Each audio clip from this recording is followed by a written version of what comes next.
Bismillahirrahmanirrahim. Assalamualaikum warahmatullahi wabarakatuh. Hari ini kita akan membahas materi lanjutan tentang cerita pendek, yaitu unsur-unsur, struktur, posisi pengarang dalam cerita, dan ciri kebahasaan cerpen. Nah, yang pertama adalah unsur intrinsik atau unsur yang berada langsung di dalam teksnya. Ada tema, amanat, pendokohan, latar, alur, dan gaya bahasa. Yang pertama yaitu tema atau gagasan yang menjalin struktur isi cerita. Nah, tema pada cerpen itu bermacam-macam, bisa masalah kemanusiaan, kekuasaan, kasih sayang, kecemburuan, dan sebagainya. Untuk mengetahui tema suatu cerita diperlukan apresiasi menyeluruh terhadap berbagai unsur karangan. Nah, tema ini biasanya dituliskan secara tersurat oleh pengarang. Untuk dapat merumuskan tema, kita harus terlebih dahulu mengenali rangkaian peristiwa yang membentuk alur cerita dalam cerpen itu.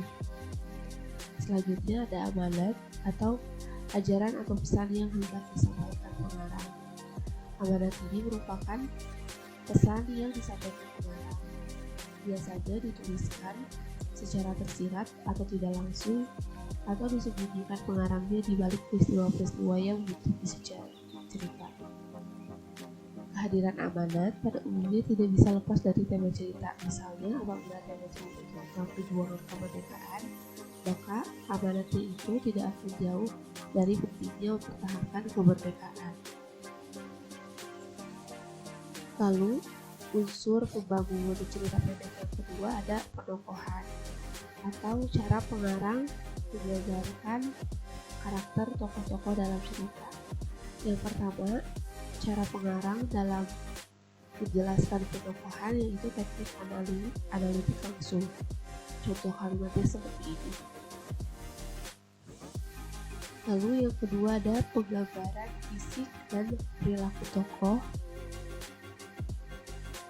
Yang ketiga ada penggambaran lingkungan kehidupan tokoh. Lalu teknik selanjutnya adalah penggambaran tata kebahasaan tokoh. Ada pengungkapan jalan pikiran tokoh dan penggambaran oleh tokoh lainnya. Dan biasanya ini yang paling sering digunakan. Selanjutnya ada alur atau pola pengembangan cerita yang terbentuk oleh hubungan sebab akibat atau bersifat kronologis. Nah, alur ini biasanya dijelaskan atau dituliskan, dirancang secara menarik, mudah dipahami, dan logis. Namun ada juga jalan cerita yang berbelit-belit dan penuh kejutan atau kadang sederhana. Selanjutnya, unsur pembangun cerita pendek adalah latar.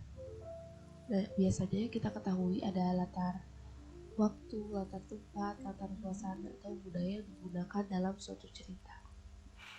Latar dalam suatu cerita bisa bersifat faktual atau bisa pula yang imajinatif. Nah, biasanya latar yang bersifat imajinatif adalah latar dari cerita fantasi. Latar berfungsi untuk memperkuat atau mempertegas keyakinan pembaca terhadap jalannya suatu cerita. Dengan demikian, apabila pembaca sudah menerima latar itu sebagai sesuatu yang benar adanya, maka cenderung ia pun akan lebih siap dalam menerima pelaku atau kejadian-kejadian yang berada dalam latar. Nah, unsur pembangun cerita pendek selanjutnya adalah gaya bahasa. Dalam cerita, penggunaan bahasa ini berfungsi untuk menciptakan suatu nada atau suasana persuasi serta merumuskan dialog yang mampu memperlihatkan hubungan dan interaksi antara sesama tokoh. Bahasa juga dapat menimbulkan suasana yang tepat untuk adegan yang seram, adegan romantis, ataupun peperangan, keputusan maupun harapan. Bahasa ini dapat pula digunakan pengarang untuk mendeskripsikan atau menandai karakter seorang tokoh pada cerita tersebut. Nah, selanjutnya akan dibahas struktur teks cerpen. Jadi salah satu strukturnya atau suatu jalan cerita pada cerpen.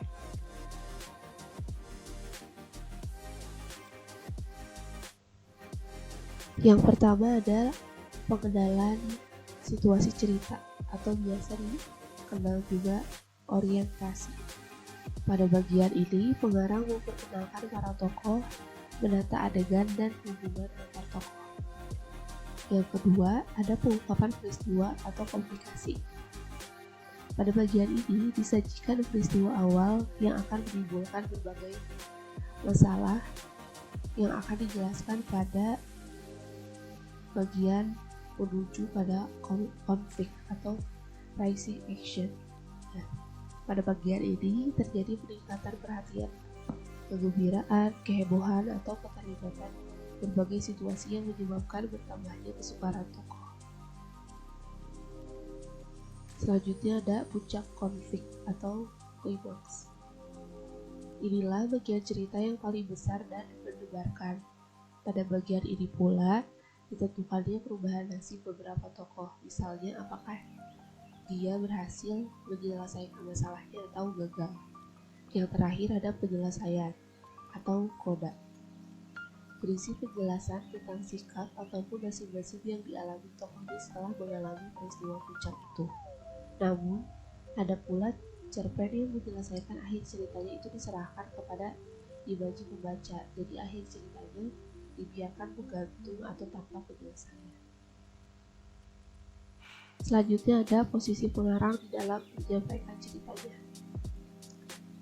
Yang pertama, yaitu pengarang sebagai orang pertama.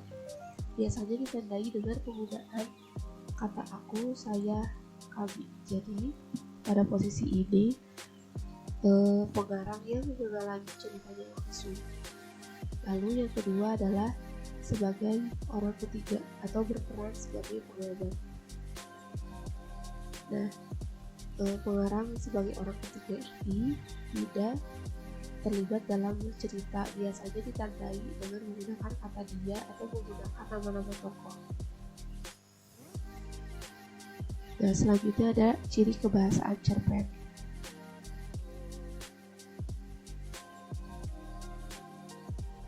Yang pertama ada banyak menggunakan kalimat bermakna lampau, karena biasanya cerpen itu menjelaskan kejadian yang sudah terjadi. Lalu banyak menggunakan kata yang menyatakan urutan waktu, seperti sejak saat itu, setelah itu, mula-mula, kemudian, dan lain sebagainya. Lalu banyak menggunakan kata kerja yang menggambarkan suatu peristiwa yang terjadi. Yang keempat, banyak menggunakan kata kerja yang menyatakan sesuatu yang dipikirkan oleh tokoh. Jadi kebahasan yang kelima yaitu menggunakan banyak dialog, biasanya ditandai dengan penggunaan tanda petik ganda seperti contoh berikut ini. Lalu banyak menggunakan kata kerja yang menunjukkan kalimat tidak langsung sebagai cara menceritakan tuturan seorang tokoh oleh pengarang. Yang terakhir adalah menggunakan kata-kata sifat untuk menggambarkan tokoh, tempat, atau suasana. Nah, sekian penjelasan materi hari ini. Wassalamualaikum warahmatullahi wabarakatuh.